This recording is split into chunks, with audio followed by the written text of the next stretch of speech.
हाँ तो दोस्तों, आज हम इस वीडियो के अंदर डिस्कस करने वाले हैं आधुनिक आवर्त सारणी, जो कि कक्षा अध्याय 5 कक्षा 10 का अध्याय 5 जिस पाठ का नाम है तत्वों का आवर्त वर्गीकरण, जिसके अंदर हमने सबसे पहले शुरुआत तत्वों को वर्गीकरण करने की क्यों आवश्यकता पड़ी। उसके बाद हमने डोबेरेन के त्रिक नियम के बारे में पढ़ा था, न्यूलैंड के अष्टक नियम के बारे में पढ़ा था और मेंडलीव की आवर्त सारणी के बारे में पढ़ा था। तो उसके नेक्स्ट हम पढ़ रहे हैं आधुनिक आवर्त सारणी। तो आधुनिक आवर्त सारणी जो दी गई किसके द्वारा? हेनरी मोजले के द्वारा। तो इस आधुनिक आवर्त सारणी के अंदर क्या हुआ है कि जो मेंडलीव की आवर्त सारणी थी उसकी जो भी कमियां थी उसको दूर किया गया और साथ में उसके अंदर कुछ ऐसे परिवर्तन किए गए और जिसके बाद एक जो हमें आधुनिक आवर्त सारणी प्राप्त हुई है जिसको हम आज पढ़ रहे हैं। तो आइए शुरू करते हैं। तो हम देखते हैं कि आधुनिक आवर्त सारणी जो कि हेनरी मोजले ने 1913 ईस्वी में दी। तो याद रखना, सन 1913 में हेनरी मोजले ने क्या बताया कि तत्व के परमाणु द्रव्यमान की तुलना में परमाणु संख्या अधिक आधारभूत गुणधर्म है। हमने इससे पहले जब मेंडलीव की आवर्त सारणी पढ़ी, न्यूलैंड के अष्टक के नियम के बारे में पढ़ा, तो उन दोनों वैज्ञानिकों ने क्या किया, उससे पहले जो डोबेरेन आए थे उन्होंने भी, तो इन्होंने सबने क्या किया कि सारे तत्वों को परमाणु भार के बढ़ते हुए क्रम में रखा था। किसके क्रम में रखा था? परमाणु भार के बढ़ते हुए क्रम में रखा था। जबकि हेनरी मोजले ने क्या बताया कि जब परमाणु भार की तुलना में परमाणु संख्या अधिक आधारभूत गुणधर्म है। आई समझ में? मतलब जो परमाणु भार जो आप गुणधर्म मान के तत्वों को व्यवस्थित कर रहे हो उसकी जगह ये परमाणु संख्या अधिक महत्वपूर्ण या अधिक ज्यादा सही गुणधर्म है। इसको परमाणु संख्या के अनुसार व्यवस्थित करके तत्वों को वर्गीकरण किया जाए, आवर्त सारणी बनाई जाए। ये लक्षण अधिक आधारभूत लक्षण है, अधिक गुणधर्म को अच्छे से रिप्रेजेंट करता है, उन्होंने ये बताया। तो आपको इस बात से समझ में आ गया होगा कि हेनरी ने क्या किया कि जो मेंडलीव की आवर्त सारणी जो कि परमाणु भार के क्रम के अनुसार व्यवस्थित की गई थी उसको किस में बदल दिया? परमाणु संख्या के क्रम में बदल दिया। मतलब परमाणु संख्या के बढ़ते हुए क्रम में व्यवस्थित कर दिया। जबकि मेंडलीव की आवर्त सारणी क्या थी? परमाणु भार के बढ़ते हुए क्रम में व्यवस्थित थी।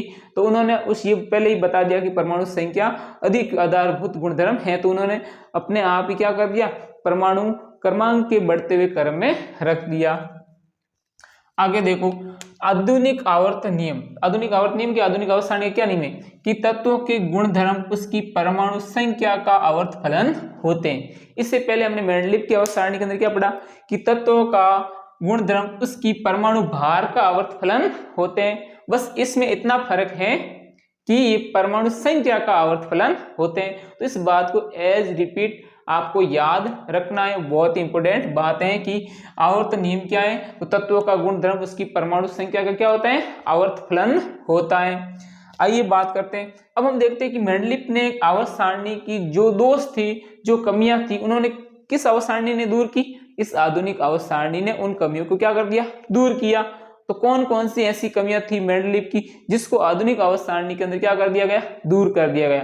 तो हम सबसे पहले देखते हैं कि आधुनिक आवर्त सारणी के अंदर समस्थानिकों को क्या मिली? स्थिति स्पष्ट हो गई। आधुनिक आवर्त सारणी के अंदर समस्थानिकों की स्थिति क्या होगी? स्पष्ट होगी। जबकि मेंडलीव की आवर्त सारणी में समस्थानिकों व समभारिकों के बारे में कोई बात नहीं की गई। उनको कहाँ रखना है, उसकी क्या स्थिति है, उसके बारे में नहीं बताया गया।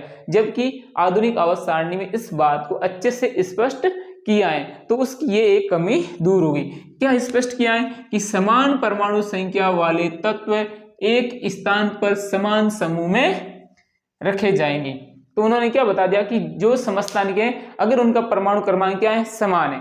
तो समस्थानिक किससे कहते हैं? सीधी बात है, जिसका परमाणु क्रमांक समान हो जबकि परमाणु भार क्या हो? अलग अलग। समभारिक क्या होते हैं? जिसके परमाणु क्रमांक अलग अलग हो जबकि उसका परमाणु भार क्या हो?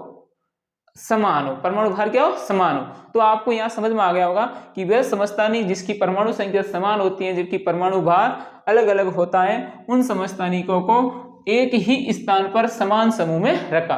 जैसे हाइड्रोजन के समस्थानिक है तो हाइड्रोजन की उसी समूह के अंदर, उसी कॉलम के अंदर समस्थानिक को भी रख दिया। दूसरी बात देखिए, कोबाल्ट जिसकी परमाणु संख्या कितनी है 27 है और निकल जिसकी परमाणु संख्या कितनी है 28 है से पहले आएगा। मतलब मेंडलीफ ने जो आवर्त सारणी दी वहां पर कोबाल्ट और निकल को देखना आप, जिसमें कोबाल्ट का परमाणु भार क्या है अधिक है, निकल का परमाणु भार क्या है कम है। तो मेंडलीफ ने क्या किया कि जितने सारे तत्व थे उन सबको परमाणु भार के बढ़ते हुए क्रम में रखा। इसका मतलब निकल को पहले आने चाहिए था, कोबाल्ट को आना चाहिए था बाद में।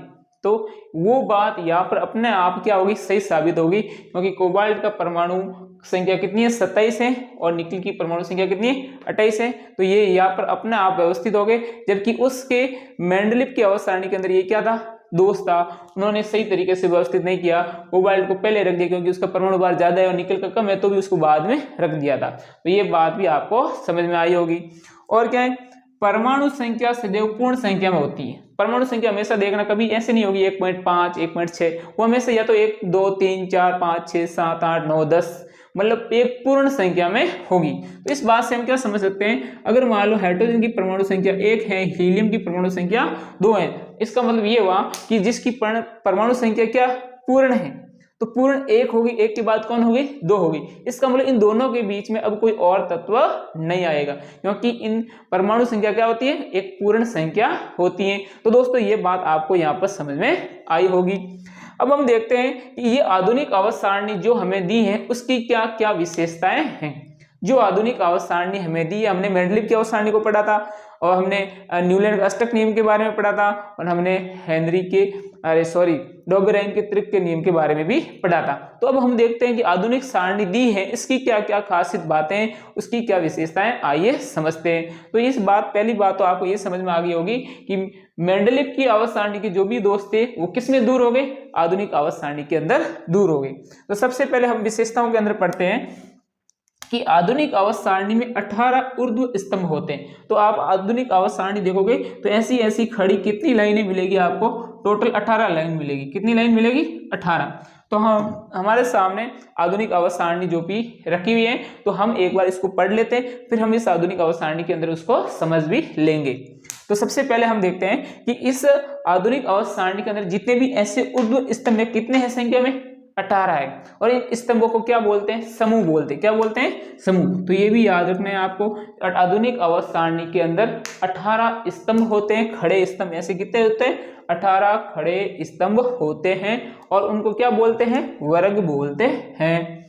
उसके बाद हम देखते हैं कि इस आधुनिक आवर्त सारणी के अंदर ऐसी 37 पंक्तियां कितनी होती हैं, ऐसी 37 पंक्तियां 7 होती हैं। ऐसी 37 पंक्तियां कितनी होती हैं 7 होती हैं, और उन 7 पंक्तियां ऐसी 37 पंक्तियां होती हैं, उनको हम क्या कहते हैं, उनको हम आवर्त कहते हैं। क्या कहते हैं आवर्त कहते हैं। तो सीधी बात हो गई, हमें समझ में आ गया कि आधुनिक आवर्त सारणी के अंदर 18 स्तंभ हैं जिनको हम क्या बोलते हैं वर्ग, और 7 आवर्त हैं ऐसे 37 लाइनें जिसको हम क्या बोलते हैं आवर्त कहते हैं। ये बात आपको समझ में आई होगी। उसके बाद आप समझ सकते हो कि एक समूह के सभी तत्वों के संयोजी इलेक्ट्रॉनों की संख्या समान होती है। एक समूह ऊपर से नीचे आए, तो एक समूह की बात करें तो ऊपर से नीचे आएगा, देखो सबसे पहले हाइड्रोजन आएगा, ठीक है ना, उसके बाद कौन आएगा लिथियम आएगा, उसके बाद कौन आएगा सोडियम आएगा, उसके बाद कौन आएगा पोटेशियम आएगा। तो इनमें क्या होती है कि संयोजी इलेक्ट्रॉनों की संख्या समान होती है। तो बाह्यतम कोश में जो इलेक्ट्रॉनों की संख्या है, संयोजी इलेक्ट्रॉनों की संख्या वो क्या होती है समान। जैसे अगर मैं हाइड्रोजन की बात करूं तो हाइड्रोजन का ये कक्षा बना दी, और इसके बाह्यतम कोश में इलेक्ट्रॉन की बात करें तो कितने हो गए। तो आप सभी को बताएं हाइड्रोजन के पास परमाणु क्रमांक 1 है, अतः उसके पास इलेक्ट्रॉन कितने हैं 1 है। तो मैं 1 की बात करूं, 1 यही इसका बाह्यतम कोश है, और इसमें कितने इलेक्ट्रॉन हो गए 1। अब जैसे ही मैं उसके नीचे आऊंगा कौन आएगा लिथियम। तो लिथियम की प्रथम कक्षा में कितने इलेक्ट्रॉन आ जाते हैं 2 आ जाते हैं। तो लिथियम के अंदर होते कितने टोटल इलेक्ट्रॉन 3 होते हैं। तो पहली कक्षा में 2 आ गए। अब दूसरी कक्षा की बात करूं तो उसमें कितने इलेक्ट्रॉन आ जाएगा 1 आ जाएगा। जैसे ही मैं आगे जाता हूं सोडियम के पास, तो सोडियम के पास जाता हूं, मुझे पता चलता है कि इसकी पहली कक्षा में मैंने कितने इलेक्ट्रॉन भर दिए 2, दूसरी कक्षा में मैंने इसके अंदर कितने इलेक्ट्रॉन भर दिए। सोडियम के पास टोटल कितने इलेक्ट्रॉन होते हैं 11 होते हैं ना। तो 11 में से मैंने सबसे पहली कक्षा में कितने भर दिए 2, तो पीछे कितने बचे 9 में से दूसरी कक्षा मैंने कितने भर दिए 8, अब पीछे कितने बचा 1। तो 1 अगर मैं तीसरी कक्षा बनाऊंगा तो उसमें कितने इलेक्ट्रॉन भरे जाएंगे 1। तो कुल मिला के आपको इस बात से ये समझ में आ रहा है कि इसके जैसे जैसे हम नीचे जा रहे हैं तो इस समूह के सभी एक समूह के सभी तत्वों के बाह्यतम कोष में संयोजी इलेक्ट्रॉनों की संख्या क्या रहती है, समान रहती है। मतलब बाह्यतम कोष में इलेक्ट्रॉन की संख्या क्या रहती है, समान। जैसे हाइड्रोजन के बाह्यतम कोष में 1 इलेक्ट्रॉन, ऐसे ही लिथियम के बाह्यतम कोष में 1 इलेक्ट्रॉन, वैसे ही सोडियम के बाह्यतम कोष में 1 इलेक्ट्रॉन। तो हम पोटेशियम की बात करें तो पोटेशियम के भी बाह्यतम कोष में कितना इलेक्ट्रॉन मिलेगा आपको, 1। और उस समूह में आने वाले सारे तत्वों के बाह्यतम कोष में कितने इलेक्ट्रॉन मिलेंगे, 1। तो ये बात आपको समझ में आ गई होगी कि समूह यानी वर्ग में ऊपर से नीचे आने पर उसके बाह्यतम कोष में संयोजी इलेक्ट्रॉनों की संख्या क्या रहती है, समान। चाहे किसी भी समूह की बात करो, अगर इस समूह के अंदर एक बाह्यतम कोष में 1 इलेक्ट्रॉन है तो इसके नीचे आने वाले सभी बाह्यतम कोष में 1 इलेक्ट्रॉन होगा। अगर इसी के बाह्यतम कोष में 2 इलेक्ट्रॉन है तो उसके नीचे आने वाले सभी तत्वों के बाह्यतम कोष में कितने इलेक्ट्रॉन होंगे, 2 होंगे। यह एक समूह की विशेषता है। और क्या है, जैसे जैसे हम एक समूह के अंदर नीचे जाएंगे तो उन तत्वों के कोषों की संख्या बढ़ती है। जैसे कि सबसे ऊपर वाला हाइड्रोजन है, उसमें कोषों की संख्या कितनी है, 1 है। उसके जस्ट नीचे आए तो लिथियम में कोषों की संख्या बढ़ गई, 1 बढ़ गई तो कितनी होगी इसके, 2 हो गई। जैसे हम नीचे गए तो उसके अंदर कोषों की संख्या कितनी है, 3 है। तो सोडियम की कोषों की संख्या कितनी होगी, 3। वैसे ही पोटेशियम के पास जाएंगे तो उसके अंदर कोषों की संख्या 1 और फिर बढ़ जाएगी, कितनी हो जाएगी, 4। तो ऐसे ऐसे आप नीचे जाओगे तो हर बार एक कोष की संख्या क्या हो जाती है, बढ़ जाती है। तो तत्वों के वर्ग में ऊपर से नीचे आने पर कोषों की संख्या बढ़ती है। और क्या है, ऊपर से नीचे आने पर यह वर्ग के एक समूह में सभी तत्व होते हैं, उसके संयोजी इलेक्ट्रॉनों की संख्या क्या होती है, समान होती है। और हम बात करते हैं कि किसी भी आवर्त में पाए जाने वाले सभी तत्वों के कोषों की संख्या समान रहती है। आवर्त, ये तो वर्ग की बात की अभी अब हम बात करते हैं किसकी, आवर्त की। आवर्त क्या होते हैं पता है ना, 37 ऐसे लाइनें होती है, 37 पंक्तियां होती हैं, उनको हम क्या बोलते हैं, आवर्त। कितने आवर्त होते हैं टोटल, 7 आवर्त होते हैं। तो हम किसी एक आवर्त की बात करते हैं। जैसे कि मैं बात करता हूं lithium, beryllium, boron, carbon, nitrogen, oxygen, ये एक प्रकार का क्या है, ऐसा आवर्त है जिस आवर्त में इस प्रकार से तत्व व्यवस्थित हैं। तो ये बोल रहे हैं कि किसी आवर्त में पाए जाने वाले सभी तत्वों में कोषों की संख्या क्या होती है, समान होती है। तो मैं लिथियम की बात करूं तो लिथियम की मैं अगर बात करूं, इसके अंदर कोषों की संख्या बनाऊंगा तो ये कोष की संख्या बन गई। इसके अंदर कितने इलेक्ट्रॉन भर दिए, 2। उसके बाद बाह्यतम कोष में 1 और फिर बनाया, उसके अंदर कितने इलेक्ट्रॉन भर दिए, 1। तो इसके कोष कितने हो गए टोटल लिथियम के, 2। तो इस आवर्त में जितने भी तत्व होंगे उन सभी के पास कितने होंगे कोष, 2 कोष होंगे। जैसे मैं बेरिलियम की बात करूं तो बेरिलियम के पास भी 2 कोष हैं, पहले कोष में 2 इलेक्ट्रॉन, दूसरे कोष में भी 2 इलेक्ट्रॉन। वैसे मैं बोरॉन की बात करूं तो बोरॉन के पास भी दो कोष हैं, तो पहले 2 फिर 3। इसी के बाद में अगर बात करूं कार्बन की, कार्बन के पास भी 2 कोष हैं, पहले कोष में 2 भर दिए, दूसरे कोष में 4। वैसे में नाइट्रोजन की बात करूं पहले कोष में 2 भर दिए, दूसरे कोष में 5 भर दिए। वैसे ऑक्सीजन की बात करूं पहले कोष में 2 भर दिए और दूसरे कोष में 6 भर दिए। तो आपको इस बात का पता चला होगा कि जैसे जैसे हम आवर्त में दाएं से बाएं जाते हैं तो उस आवर्त में मौजूद सभी तत्वों के कोषों की संख्या क्या रहती है, समान। कोषों की संख्या क्या रहती है, समान।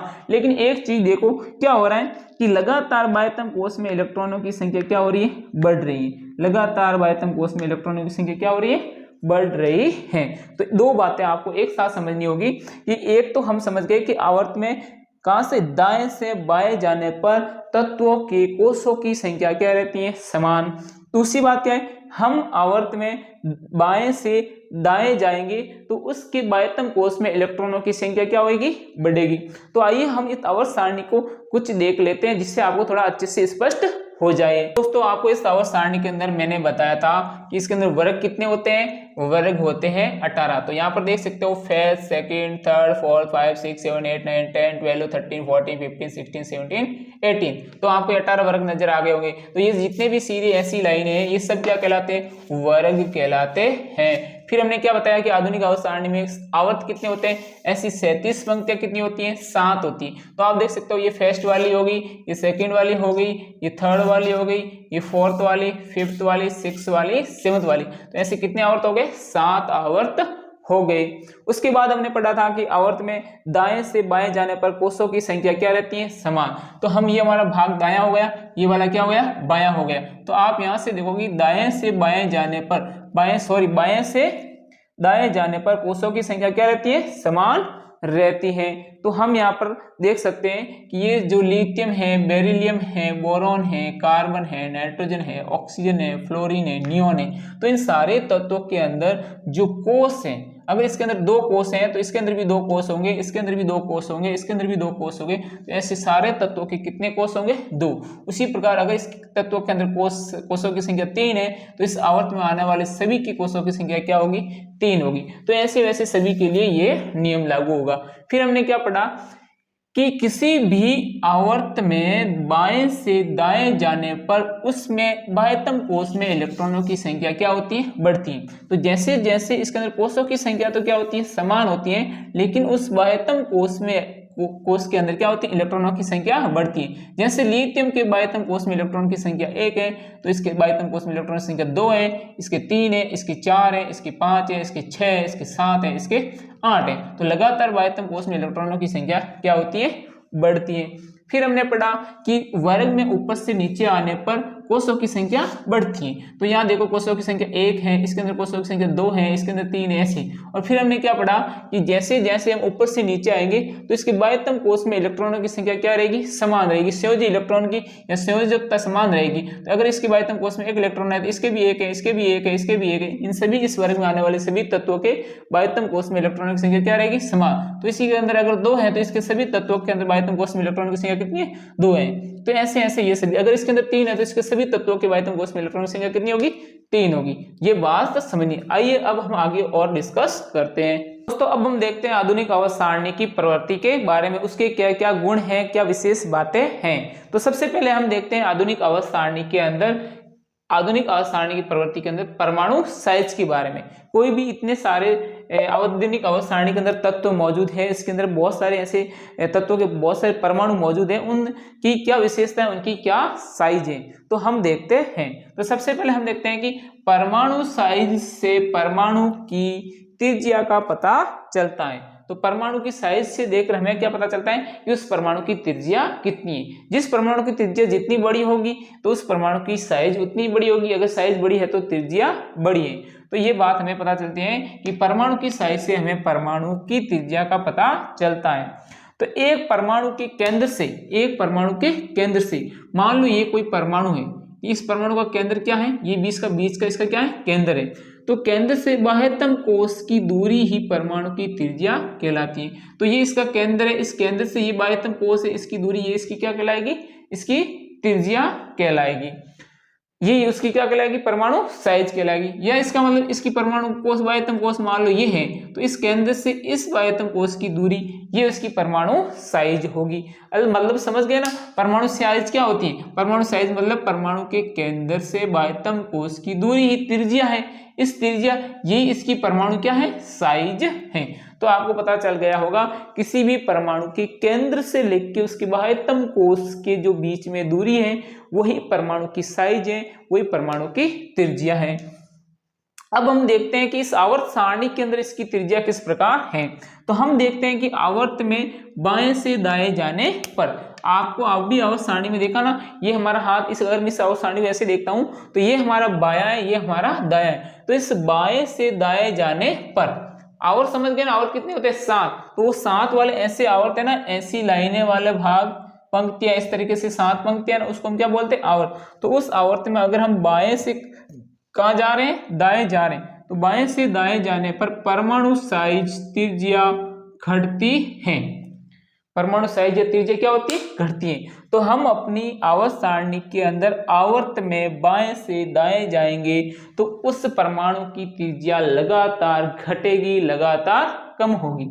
इसके पीछे कारण क्या है? क्योंकि नाभिकीय आवेश में क्या होती है? क्रमिक वृद्धि होती है। नाभिकीय आवेश में क्रमिक क्या होती है? वृद्धि। तो हमने देखा था ना, जैसे कि सबसे पहले लिथियम था, लिथियम के बाद में कौन था?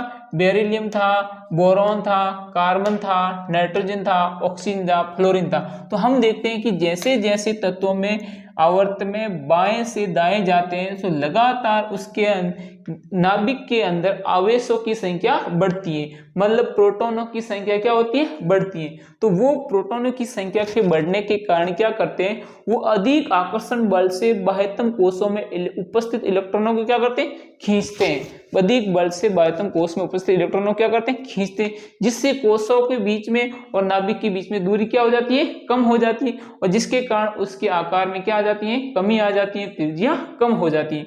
तो हम देखते हैं कि हमारे पास एक आवर्त बना है, जैसे कि sodium, magnesium, aluminium, silicon, phosphorus, sulphur, chlorine.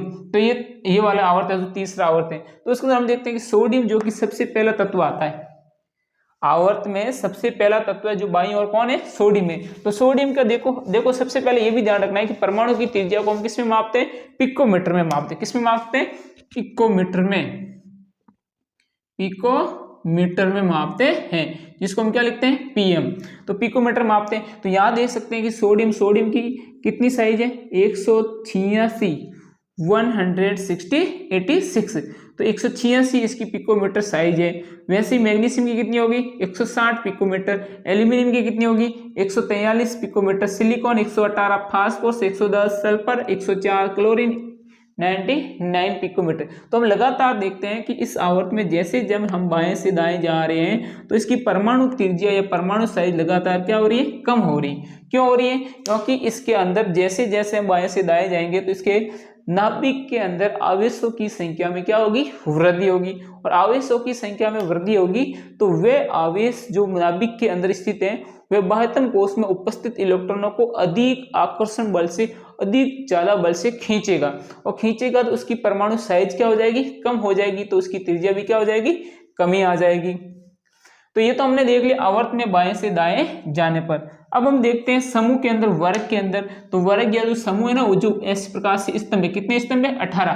तो हम अब देखेंगे ऊपर से नीचे आने पर स्तंभों में या समूह में किस प्रकार से त्रिज्या घटती है या बढ़ती है। तो हम देखते हैं कि समूह में ऊपर से नीचे जाने पर, समूह जो होते हैं उसमें ऊपर से कहाँ आएंगे, नीचे जाने पर परमाणु की त्रिज्या बढ़ती है। परमाणु की त्रिज्या क्या होती है, बढ़ती है, क्योंकि नए कोश की संख्या बढ़ती है, और जिससे नाभिक के और बाह्यतम कोश के बीच में दूरी भी बढ़ जाती है। तो सीधी बात है, हमने पहले पढ़ा था कि हम समूह के अंदर, वर्ग के अंदर जब ऊपर से नीचे आते हैं तो लगातार कोशों की संख्या क्या हो जाती है, बढ़ जाती है। जब कोशों की संख्या लगातार बढ़ती है तो जैसे हम समझ सकते हो कि यहाँ पर मैं आपको बता रहा हूँ कि ऊपर जो सबसे ऊपर पहले कौन है, हाइड्रोजन है। तो हाइड्रोजन के पास कितने कोश है, 1। जैसे नीचे आए कौन आया, हाइड्रोजन के बाद लिथियम। तो लिथियम के पास कितने कोश है, 2। जैसे नीचे आए तो कौन आया, सोडियम। सोडियम के पास कितने कोश है, 3। वैसे उसके बाद कौन आया, पोटेशियम। पोटेशियम के पास कितने कोश हो गए, 4। तो हम जैसे जैसे ऊपर से नीचे आ रहे हैं तो लगातार कोशों की संख्या क्या हो रही है, बढ़ रही है। और लगातार कोशों की संख्या बढ़ने के कारण होता क्या है, इस नाभिक से इसके बाह्यतम कोश के बीच में दूरी क्या हो रही है, बढ़ रही है। नाभिक से बाह्यतम कोश के बीच में दूरी क्या हो रही है, बढ़ रही है। और दूरी बढ़ने के कारण उनके जो नाभिक के अंदर उपस्थित आवेश है उनका आकर्षण बल क्या हो जाता है, घट जाता है। और आकर्षण बल घटने के कारण उसकी साइज क्या हो जाती है, बड़ी हो जाती है। तो अब हम समझ लें कि समूह में ऊपर से नीचे आने पर परमाणु की त्रिज्या बढ़ती है, क्योंकि नए कोशों की संख्या बढ़ती है। तो नए कोश जुड़ेंगे तो अपना आप क्या हो जाएगी उसकी, हम पता है कि त्रिज्या किसे कहते हैं, नाभिक के से बाह्यतम कोश की दूरी को त्रिज्या कहते हैं। तो नए कोश जुड़ेंगे तो अपना आप उसकी त्रिज्या क्या हो जाएगी, बढ़ जाएगी। और त्रिज्या बढ़ेगी तो परमाणु की साइज भी बढ़ जाती है। अब हम देखते हैं संयोजकता किसे कहते हैं, एक और आवर्त सारणी की प्रवृत्ति जिसकी हम बात करते हैं संयोजकता के बारे में। तो संयोजकता क्या होती है, जब हम कभी रासायनिक यौगिक बनाते हैं, कोई भी यौगिक बनाते हैं, जैसे कि हम यौगिक बनाते हैं ना, एक यौगिक की बात करूँ मैं कि सोडियम बनाते हैं, तो सोडियम के अंदर क्या होता है, Na+ होता है और साथ में क्या होता है Cl-। दोनों को मैं जोड़ूंगा तो क्या बनेगा, NaCl। तो ये यौगिक बना नहीं बना, तो इसके अंदर कितने इलेक्ट्रॉन का लेना देना हुआ, 1 इलेक्ट्रॉन का लेना देना हुआ। तो ये इसकी क्या कहलाती है, संयोजकता। तो अब हम देखते हैं कि जब कभी भी रासायनिक यौगिक बनता है तो बाह्यतम कोश में इलेक्ट्रॉन को पूरा करने के लिए तत्व को जितने इलेक्ट्रॉन का लेना देना या साझा करने की जरूरत होती है वे तत्व की संयोजकता कहलाती है। तो कोई भी तत्व किसी अन्य तत्व के साथ क्या करेगा, रासायनिक अभिक्रिया करेगा और क्या बनाएगा, यौगिक बनाएगा। तो यौगिक बनेगा तो उसके बाह्यतम कोश में वो क्या चाहेगा, अपने इलेक्ट्रॉन पूर्ण हो, और पूर्ण करने के लिए वो क्या करेगा, या तो इलेक्ट्रॉन लेगा, या कम इलेक्ट्रॉन है तो वो किसी को दे देगा, या फिर इलेक्ट्रॉन का क्या करेगा, साझा। तो जितने इलेक्ट्रॉन का लेना देना या साझा होता है वह उसकी संयोजकता कहलाती है। तो हम देखते हैं कि जैसे कि हम तीसरे आवर्त की बात करें तो हम देखते हैं sodium, magnesium, aluminium, silicon, phosphorus, sulphur, chlorine, organ. तो हम देखते हैं कि इसमें जब बाएं से दाएं जाते हैं तो आप देखते हैं सोडियम की संयोजकता कितनी है, 1, मैग्नीशियम की 2, एल्यूमिनियम की 3, सिलिकॉन की 4, फास्फोरस की फिर से 3 आ गई, मतलब अधिकतम सिलिकॉन की कितनी हो गई, 4, उसके बाद फिर वापस घटने लगती हैं। तो ये संयोजकता कहलाती है। कोई भी तत्व जब रासायनिक अभिक्रिया करके यौगिक बनाता है तो उसके बाह्यतम कोश में उपस्थित इलेक्ट्रॉन की संख्या को या तो पूर्ण करना चाहता है, पूर्ण करना चाहेगा तो वो तो क्या करेगा, इलेक्ट्रॉन त्यागेगा या इलेक्ट्रॉन ग्रहण करेगा, नहीं तो क्या करेगा, साझा करेगा। तो उस समय जितने इलेक्ट्रॉन का लेना देना होता है वो उसकी क्या कहलाती है, संयोजकता कहलाती है। अगर एक इलेक्ट्रॉन का लेना देना हो रहा है तो उसकी संयोजकता कितनी है, 1 है। अगर उसके अंदर 3 इलेक्ट्रॉन का लेना देना हो रहा है तो उसके अंदर संयोजकता कितनी हो जाएगी, 3 हो जाएगी।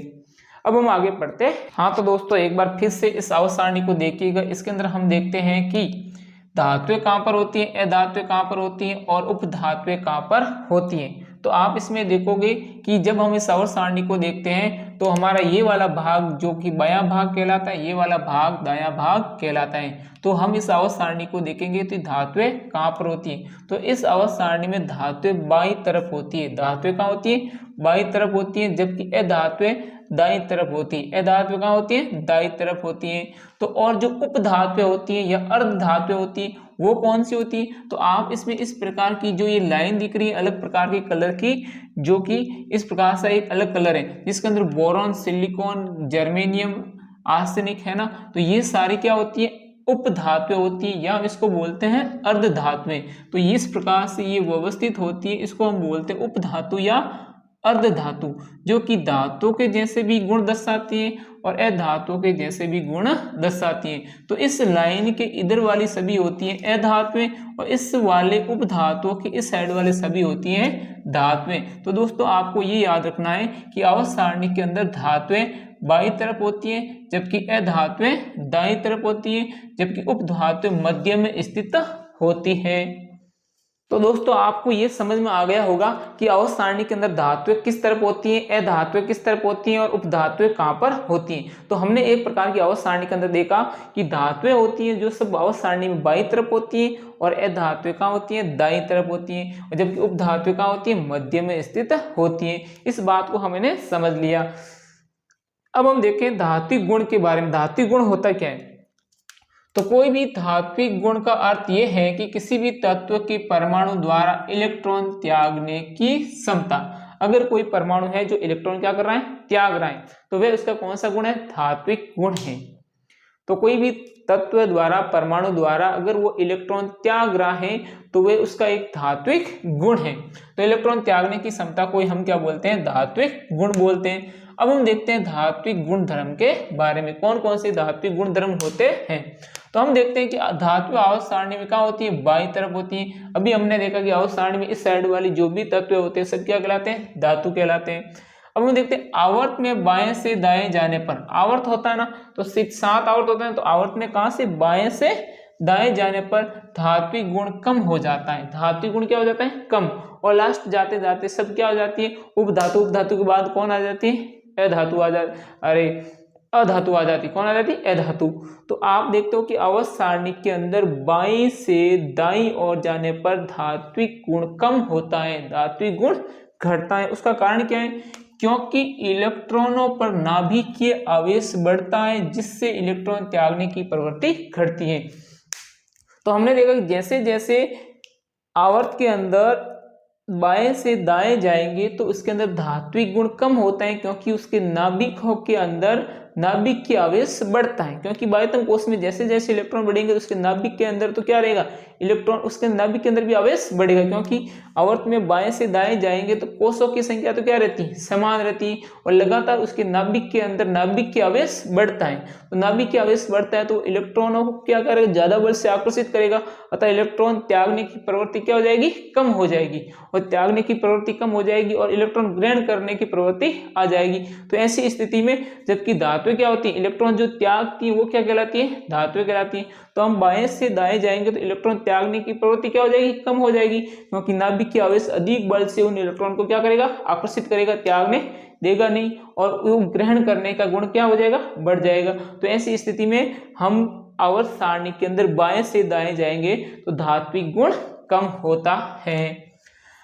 अब हम देखते हैं कि धातु इलेक्ट्रॉन खोते हैं और धनात्मक आयन बनाते हैं। तो धातु क्या करती है, इलेक्ट्रॉन खोती है, जैसे कि सोडियम एक प्रकार की धातु है, तो एक इलेक्ट्रॉन त्याग देती है तो किसी ऊपर क्या लग जाता है, धन आयन। तो धातु क्या करती है, इलेक्ट्रॉन खोती है और धनात्मक आयन बनाते हैं, और वे धनात्मक विद्युत धनात्मक तत्व कहलाते हैं।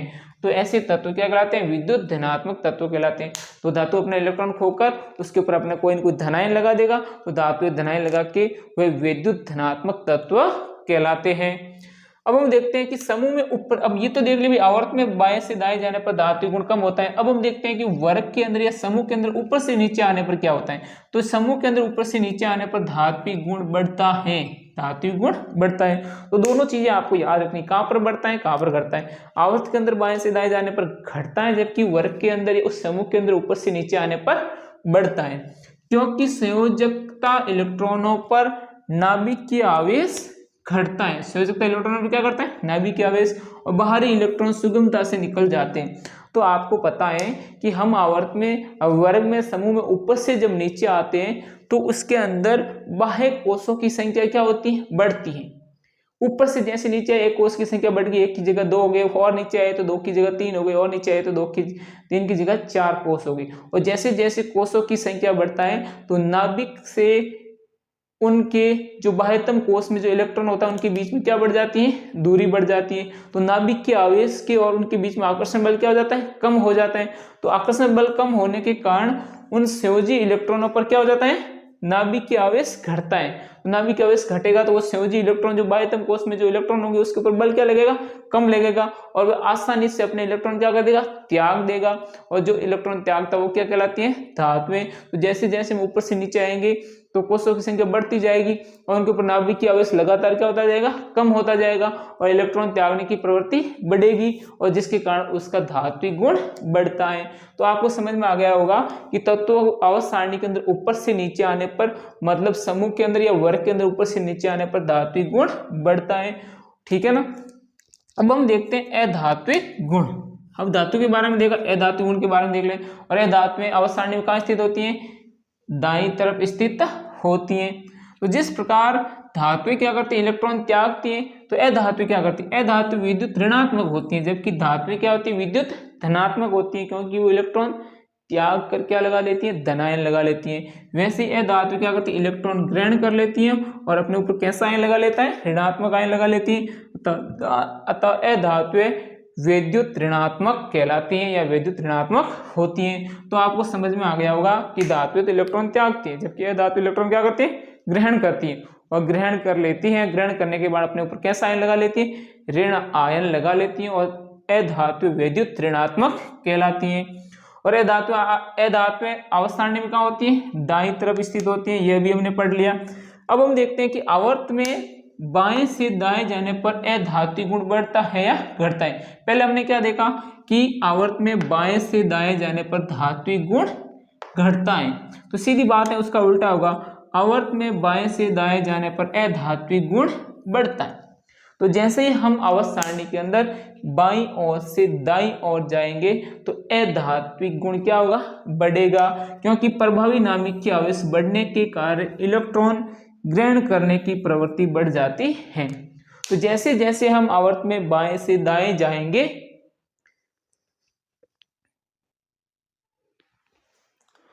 तो दोस्तों हम जैसे जैसे आवर्त में बाएं से कहां जाएंगे, दाएं जाएंगे, तो बाएं से दाएं जाने पर क्या होगा कि नाभिकीय आवेश क्या होगा, बढ़ेगा, और नाभिकीय आवेश बढ़ेगा तो वह अधिक बल से इलेक्ट्रॉन को क्या करेगा, आकर्षण करेगा, और आकर्षण करेगा उसके इलेक्ट्रॉन ग्रहण करने की क्या हो जाएगी, प्रवृत्ति बढ़ जाएगी, और इलेक्ट्रॉन ग्रहण करने की प्रवृत्ति बढ़ जाती है। जो इलेक्ट्रॉन ग्रहण करते हैं वो क्या कहलाती है, अधात्विक कहलाती हैं। तो आप समझ सकते हो कि आवर्त में बाएं जाने पर अधात्विक गुण बढ़ता है, क्योंकि प्रभावी नाभिकीय आवेश बढ़ता है। तो प्रभावी नाभिकीय आवेश क्या हो जाता है, नाभिक के अंदर उपस्थित जो आवेश है वो क्या हो जाता है, बढ़ जाता है, जिसके कारण वो अधिक बल से इलेक्ट्रॉन को क्या करता है, आकर्षण करता है, और इससे क्या हो जाता है, अधात्विक गुण बढ़ता है।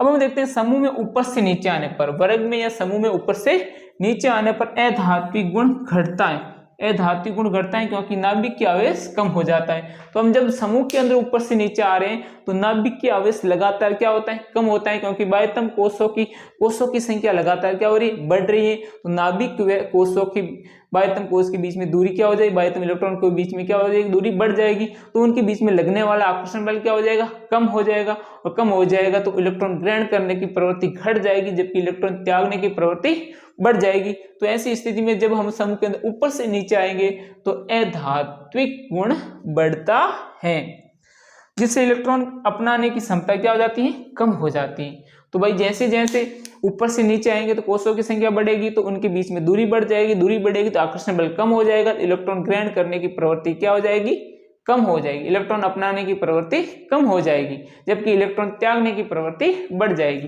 तो ऐसी स्थिति में ऊपर से नीचे वर्ग में आने पर अधात्विक गुण क्या होता है, कम हो जाता है। अब हम देखते हैं कि आवर्त में मध्य में स्थित उपधातुएं या अर्धधातुएं पाई जाती हैं, जो कुछ धातुओं जैसे गुण दर्शाते हैं और कुछ अधातुएं जैसे। तो अभी हमने देखा कि आवर्त के अंदर जो धातु और अधातु के मध्य में स्थित होती है, और उसमें कैसे गुण होते हैं, धातु जैसे भी गुण होते हैं और अधातु जैसे भी गुण होते हैं। फिर देखते हैं कि धातु ऑक्साइड होते हैं ना, वो सारे प्रकृति के होते हैं। जब धातु और ऑक्सीजन अभिक्रिया करके क्या बनाती है, धातु ऑक्साइड। तो जितनी भी धातु ऑक्साइड होती है वो सारी की सारी प्रकृति की होती हैं, जबकि अधातु ऑक्साइड अम्लीय प्रकृति की होती है।